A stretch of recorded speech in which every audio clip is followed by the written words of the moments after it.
নমস্কার বন্ধুরা, mixed fusion সোমার পাকশালায় আপনাদের সবাইকে স্বাগত। শীত প্রায় এসেই গেছে। তো শীতকালে আমাদের সর্দি কাশি বিভিন্ন রকমের রোগজ্বালা লেগেই থাকে।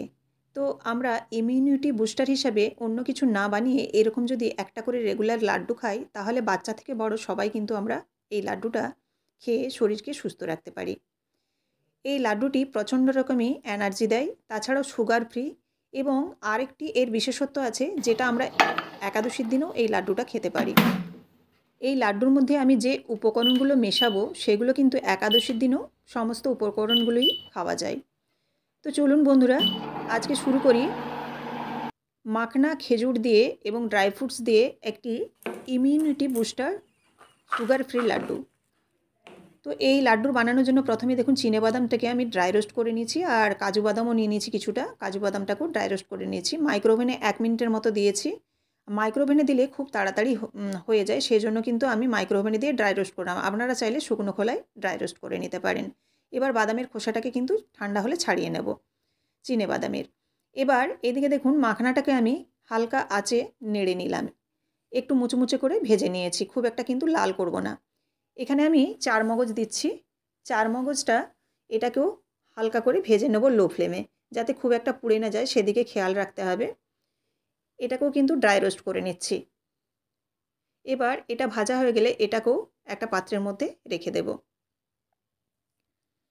এখানে আপনারা বিভিন্ন ধরনের ড্রাই ফ্রুটস এবং বিভিন্ন সিডও দিতে পারেন, কিন্তু যেহেতু সব কিছু এখানে ব্যবহার করা যায় না, আমি একাদশীর জন্য বানাচ্ছি, সেই জন্য কিন্তু এখানে বেশ কিছু উপকরণ যেগুলো একাদশীতে খাওয়া যায় সেইগুলোই ব্যবহার করছি। এখানে দেখুন চীনাবাদামের খোসাটা ছাড়িয়ে নিয়েছি, আর কাজু বাদামও 1 মুঠোর মতো দিয়েছি। দিয়ে এটাকে এরকম মিহি করে গুঁড়ো করে নিয়েছি, খুব একটা কিন্তু মিহি করিনি, এখানে একটু দরদরা আছে।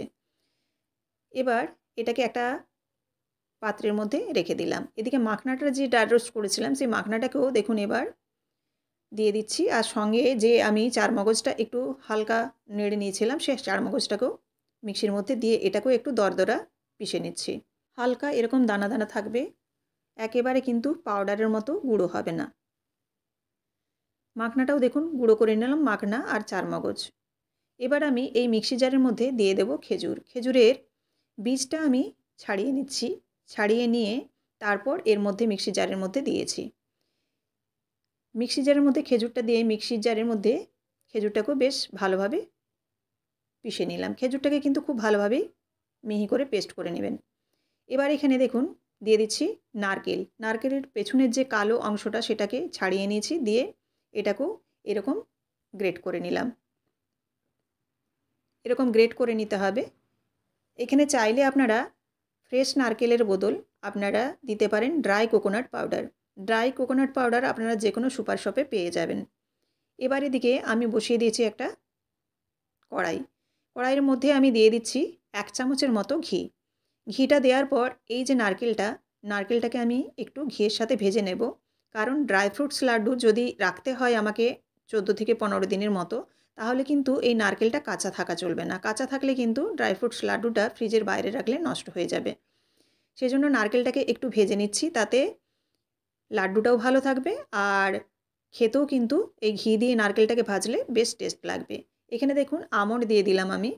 আমন্ডটাকে আমি পাতলা করে গ্রেট করে নিয়েছি, অর্থাৎ স্লাইস করে নিয়েছি। আপনারা চাইলে গোটাটাকে একটু ড্রাই রোস্ট করে নিয়ে তারপর মিক্সিতে এরকম গুঁড়ো করে নিতে পারেন। এবার আরও 1 চামচ ঘি দিয়ে দিলাম। ঘি দিয়ে এবার আমন্ড এবং নারকেলটাকে আরেকটু ভালোভাবে ভেজে নিলাম, যাতে একবারে নারকেলের মধ্যে যে জলটা থাকে সেই জলটা শুকিয়ে যায়, একটু ড্রাই হয়ে যায়। ভাজা ভাজা হয়ে গেছে। এবার দিয়ে দিলাম খেজুরটা। খেজুরটাকে দিয়ে এবার এই নারকেলের সাথে খুব ভালোভাবে মিশিয়ে নেব। এখানে কিন্তু কোনো রকম চিনি, গুড়, বাতাসা বা কোনো মিষ্টি জাতীয় জিনিস এখানে ব্যবহার করছি না। খেজুরের মধ্যে যে মিষ্টি আছে সেই খেজুরের মধ্যে যে মিষ্টতা সেটা দিয়েই কিন্তু এই লাড্ডু তৈরি হবে।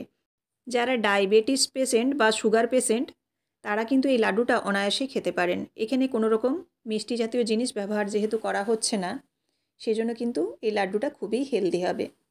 এবার দেখুন এই খেজুরটাকে নারকেলের সাথে ভালোভাবে মিশিয়ে একটু খেজুরটাকেও কিন্তু এই লো ফ্লেমে একটু নাড়াচাড়া করে ভেজে নেব। ঘিয়ের সাথে এবং নারকেলের সাথে যখন খেজুরটা ভালোভাবে একটু ভাজা হয়ে যাবে, তাহলে কিন্তু খেজুরটাও খেতে কিন্তু বেশ টেস্ট হবে এবং বেশ কিছুদিন পর্যন্ত এই লাড্ডুটা বাইরেই রাখা যাবে। এবার দেখুন এখানে দিয়ে দিচ্ছি মাখনা আর দিয়ে দিলাম চারমগজ, যেটা ড্রাই রোস্ট করে রেখেছিলাম সেটা একসঙ্গে গুঁড়ো করাটা। এটা দিয়ে এবার একটু নাড়াচাড়া করে নিচ্ছি, আর গ্যাসের ফ্লেমটা এই পর্যায়ে বন্ধ করে দিলেও চলবে কিন্তু। এবার আমি গ্যাসের ফ্লেমটা বন্ধ করে খুব ভালোভাবে খেজুরের সাথে এই মাখনার যে গুঁড়োটা, এই গুঁড়োটাকে খুব ভালোভাবে কিন্তু এবার নেড়েচেড়ে মিশিয়ে নিতে হবে। খেজুরের সাথে একটু চেপে চেপে খুব ভালোভাবে মিশিয়ে নিতে হবে। খুব ভালোভাবে দেখুন প্রায় মেশানো হয়ে এসছে। এবার আমি এটাকে একটা প্লেটের মধ্যে ঢেলে নিচ্ছি, তাতে নাড়ুটা পাকাবার সুবিধা হবে। সমস্ত কিছু কিন্তু খুব ভালোভাবে মিশে গেছে। এবার এটা কিন্তু এখন খুব ভালোই গরম আছে, এই অবস্থায় কিন্তু পাকানো যাবে না, হালকা একটু ঠান্ডা হতে হবে, কারণ হাতে দেওয়ার মতো ঠান্ডা না হলে কিন্তু এই লাড্ডু পাকানো যাবে না। এবার নামিয়ে নেওয়ার পর কিছুক্ষণ অপেক্ষা করে তারপর হালকা যখন গরম থাকবে সেই অবস্থায় লাড্ডুগুলো পাকিয়ে নেব।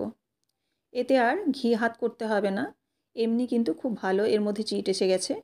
আর এইভাবে একটু চেপে চেপে কিন্তু লাড্ডুগুলো পাকিয়ে নিলেই একদম সুন্দর এই ড্রাই ফ্রুটস লাড্ডু তৈরি হয়ে যাবে মাখনা এবং খেজুর দিয়ে। শীতকালের জন্য প্রচণ্ডই উপকারী একটি রেসিপি, আপনারা একবার হলেও বানিয়ে দেখতে পারেন। আর এটা কিন্তু বেশ কিছুদিন রেখেও খাওয়া যায়। ফ্রিজে হলেতেও মোটামুটি 1 মাসের মতো রেখে দেওয়া যাবে, আর যদি বাইরে থাকে মোটামুটি 15 দিনের মতো কিন্তু রেখে খাওয়া যাবে।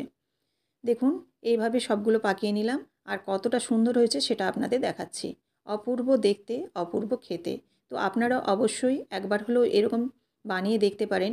12 মাসেই যদিও এই লাড্ডুটি খাওয়া যায়, তবে শীতকালে যেহেতু আমাদের শরীরে ছোটোখাটো বিভিন্ন রকম রোগজ্বালা লেগেই থাকে, অর্থাৎ সর্দি কাশিটা বেশি হয়, তো সেক্ষেত্রে কিন্তু এটি ইমিউনিটি বুস্টার হিসাবে ভীষণ ভালো কাজে দেবে।